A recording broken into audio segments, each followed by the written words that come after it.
moja najobľúbenejšia pani Šoka Kuková, ktorá učí slovenčinu. Je síce prísna, ale je veľmi férová, je s ňou zábava. A môj najobľúbenejší majster je samozrejme pán majster Petri, ktorý učí fotografiu a Photoshop a najlepšie na ňom sú tie jeho komentáre a však ostatní vedia.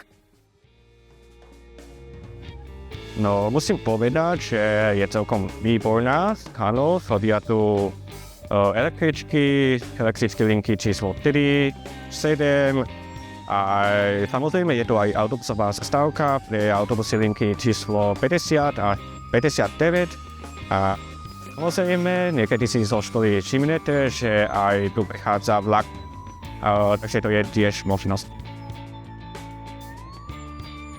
Toto školu sa rozhodli spred, lebo sa chodila aj moja sestranica, mala s ňou veľmi dobré skúsenosti. A ešte aj ubútali plagátky, ktoré sme mali u nás na základnej škole zavesené, lebo tam bolo o tejto škole dobre vypísané a bolo spracované a aj všetky dôležité informácie. Obedy hodnotím veľmi pozitívne, sú dostupné ako pre žiakov a učiteľov, tak aj pre všetkých ostatných.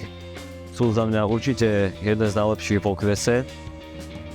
Dostupné sú od 11:30 do 1:00 a určite odporúčam každému, aby vyskúšal tieto školy kulinárske zariadenia.